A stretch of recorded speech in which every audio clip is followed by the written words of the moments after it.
ขอเด้อพี่น้องทอกปลาอันเห็ดพอเป็นถุงอุ๊ยนี่แมงดาพี่น้อง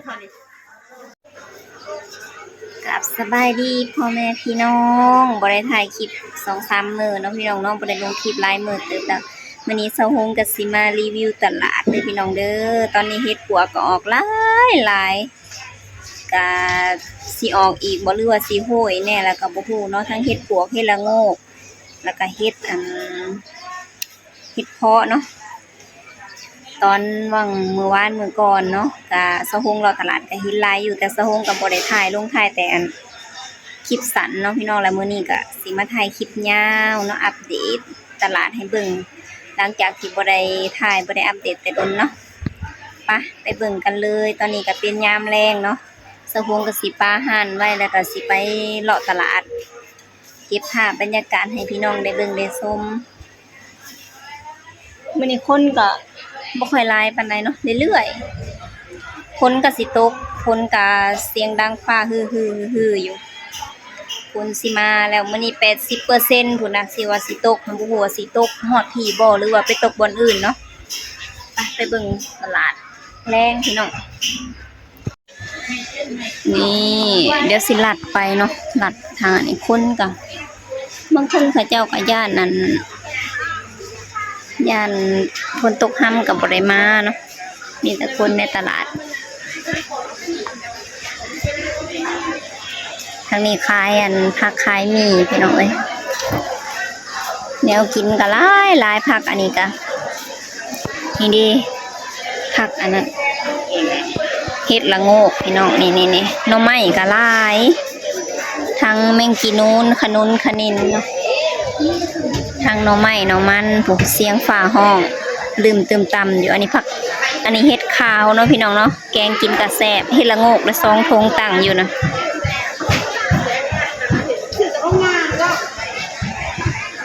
อันนี้เครื่องแกงหน่อไม้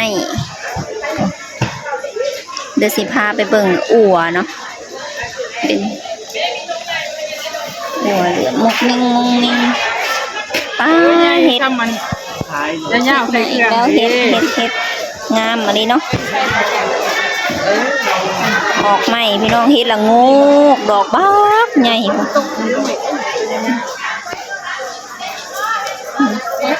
สะออนเด้แต่สะโฮงเคยได้กินแล้วเนาะพอก็ไปหาอยู่ห้วย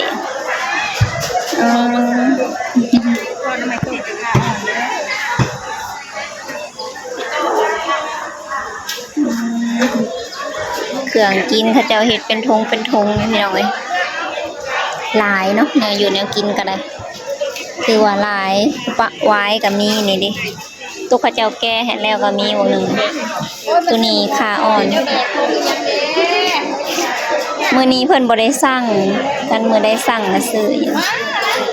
แต่ละมื้อก็มีแต่ผู้สั่งโอ้อันนี้อั่วได้แล้วว่าจะจมแล้วแม่มาบ่ให้ก็ย่าบ่ให้มันก็ย่ามันยังปั่นอยู่ได้ว่ามันยังไปสิเลยใส่อั่ว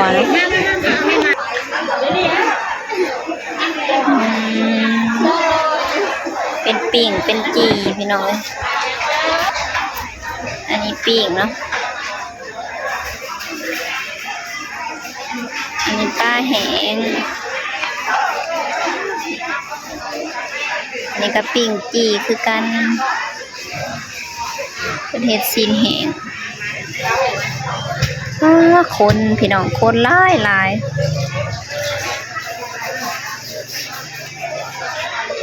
ทางนี้เป็นเป็นเห็ดเป็นยังเนาะเห็ดเพืองปลาทูคอหัก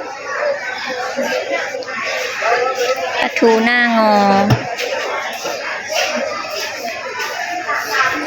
โอ้แมงยงยิงนี่กำลังไข่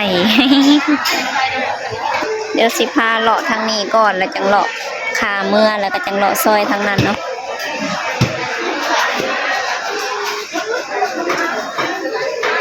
อันนี้เห็ดเห็ดก็มีแต่อันงามๆอันนี้เห็ดปวกเลยพี่น้องเรือทุงเดียว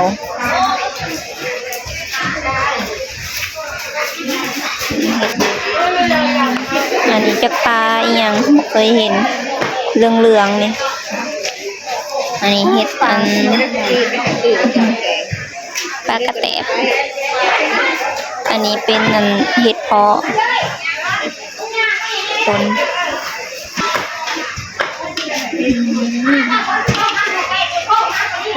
ห้องกันสนั่นหวันไหวฝนสิตกห้ามเพิ่นบ่เห็ดเผิงก็เริ่มออกลายแล้วพี่น้องทางนี้ส่วนลายนะขันเห็ดเอียงออกกะมีแต่อยู่ในตลาดนี่เนาะเขาเจ้าอันเอามาขายแล้วก็เลยโหว่าเห็ดนั้นเห็ดนี้ออกอาหารตามฤดูกาลพี่น้องป้าเห็ด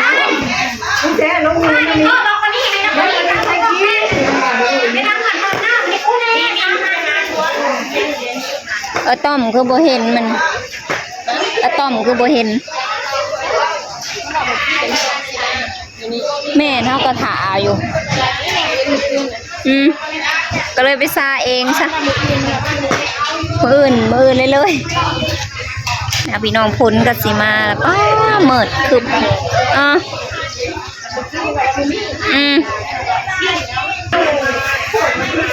เห็ดปวกเห็ดละโง่พ้นกับสีมาแล้วสิตกกระตกเด้ออันนี้เซาเวียดเด้อพี่น้องใส่เสื้อสีบัวนะคนกับสีลายแบบนี้เลยเนาะพระเจ้าซื้อนะอยู่นะกินของกินแรง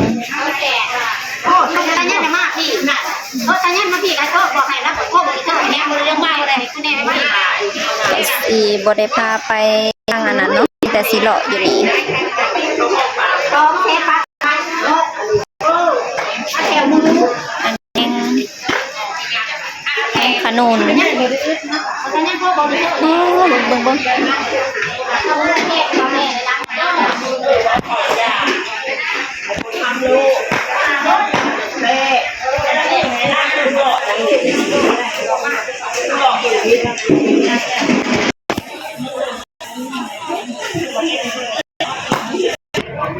ดอกกระเจียวมีพี่น้องเห็ดปวก2 ถุงอันนี้เห็ดเผิงเด้อรสชาติมันสิเป็นแบบหวานออกแบบกึดมันสิเป็นแบบวุ่นเนาะเป็นวุ่นเป็นแบบเป็นอันแบบเจเล่เป็นแบบคล้ายๆอันงามมารีบงนี้นะกระตาบุกนี้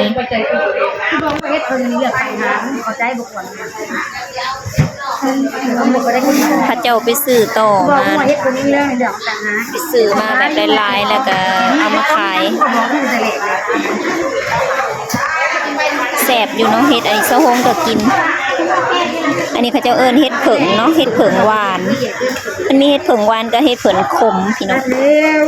แต่นี่รสชาติมันสิออกหวาน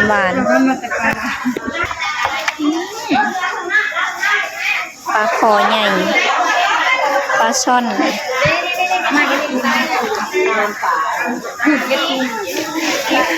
แต่ว่าปลาอันนี้สิแพงเนาะราคาสิแพงเนี่ย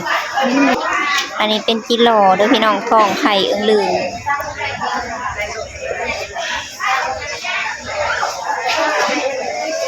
อ้วนกำลังมันเลย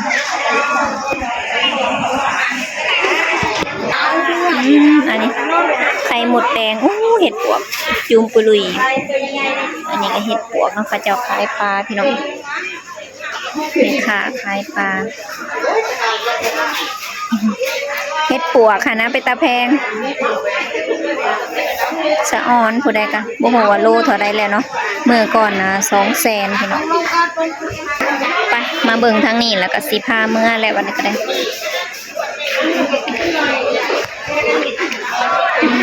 ปลาอันปลาคัดยังเกาะปลายังกระจับอย่างเอื่นบ่เป็นเห็ดปวกโลประมาณ200,000กับ200ปลายเนาะพี่น้อง200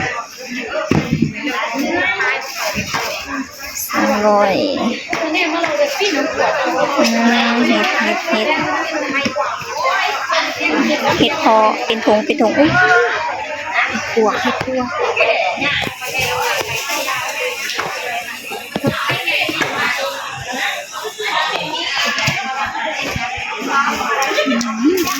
นี่ล่างให้พร้อมเด้อนี่นะเห็ดละโงก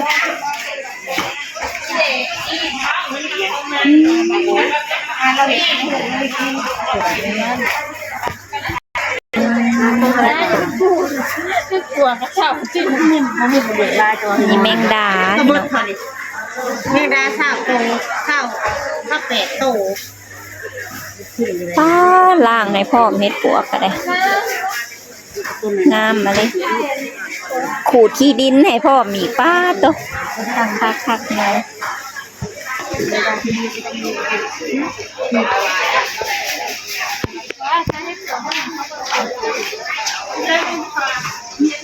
สะออน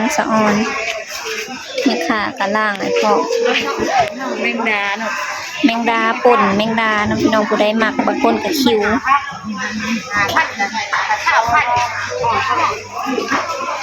อันนี้เป็นหมักตาลเด้อพี่น้องลูกตาลเนาะอ่อนๆแสบอยู่บางคนที่มักก็ได้น้องไม้ก็ลายปลาก็ลายป้าแมงกีนูนกีนีนอาหารถือว่าหลายเด้อตลาดปากซองพี่น้องอันนี้ป้าพี่น้อง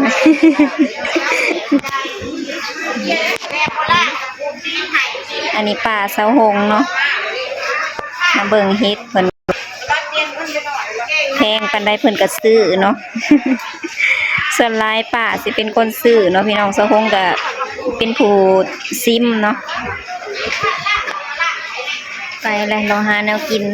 เฮ็ดปวกลายเด้อช่วงนี้เด้อกำลังออกพี่น้องกำลังอันนั้นช่วงนี้ก็ร้อนเนาะอากาศก็ร้อนฝนก็กำลังสิตกอันให้เฮ็ดปวกออกหั่นแหละเฮ็ดเผิงเฮ็ดหยังก็หลาย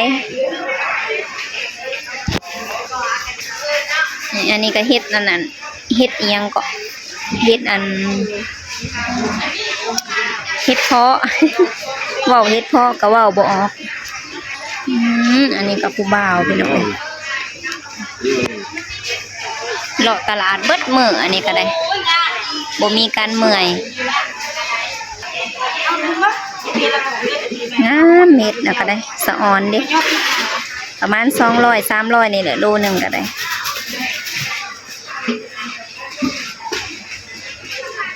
บางคนก็เจ้าก็เฮ็ดให้เฮาแบบเอาไปกินง่ายๆเลยเนาะขูดขี้ดินออกแล้วก็ล้างให้พร้อมหิวมาอีกละ2 ถุง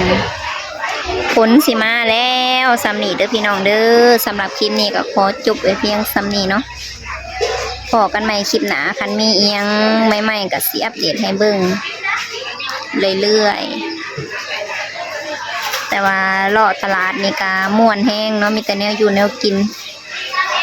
มีแต่แนวแซ่บๆเป็นปูปลาหน้าน้ำก็บางคนก็มักเนาะสะโฮงสำหรับปูปลาก็ธรรมดาคันเฮ็ดคันยังก็อยากอยู่เนาะแต่ก็กินตลอดอยู่บ้านก็หาก็พอได้กินเถื่อละถ้วยคนหลายอยู่มันนี่ก็ได้เมื่อน้ำเนี่ยก็มีแล้ว